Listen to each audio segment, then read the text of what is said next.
Understanding the readings throughout the season of Advent, and even as we begin the first Sunday of Advent, requires that we really keep our frame of reference. So Advent literally meaning to come towards, and that's what Jesus does. That's what Jesus did in the incarnation, in his birth into the world in Nazareth, and as well the fact that he is coming back at the end of time. And the church kind of, recognizes this in reverse order. So these first couple of weeks of Advent, we look forward to his second coming, and the last couple of weeks we really prepare our hearts for our celebration of Jesus' coming into the world for the first time. So this week with the first Sunday of Advent, we have that messianic prophecy from Isaiah in our first reading that looks forward to what it's going to be like when the Messiah comes. All people will stream towards the highest mountain, which is Christ himself, and find in him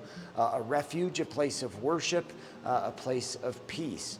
St. Paul calls us to really, reform our lives, not to be hiding in the darkness, but recognizing that Christ as the light, shines that light into our hearts and in our lives so that we might see, the areas that we need to change.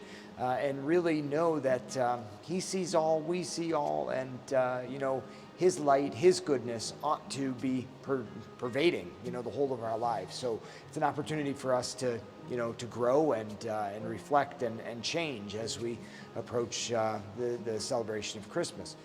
And in our gospel reading, what we really hear about is it's really about the judgment of God at the end of time. So there's a lot of false understandings of this particular gospel that get into the false teaching of the rapture, and how some are taken up into heaven and some are left behind on earth for this 7-year period of tribulation. But it isn't so much that there won't be a separation, but it's more about the judgment than it is something that's happening in this life. So we won't know exactly what this looks like until the time comes, but as it is told for us even in the gospel, just as in the days of Noah, some were saved and some were flooded for their lack of faith. There's something of that's going to happen even in a spiritual, figurative sort of way. If that's what it is, that's what it is. But we won't know until we totally experience it. But we know that something like that is going to happen. So we have an opportunity in this season, to prepare ourselves, with the end in mind. That we have an opportunity to follow Jesus up into heaven, and that's what we need to do. Reform our lives so that we may follow him into eternity. So again, we take this first couple of weeks to look towards the end, Jesus' second coming, so that we might freely and with the proper perspective in our hearts celebrate Jesus' birth, his first coming into the world.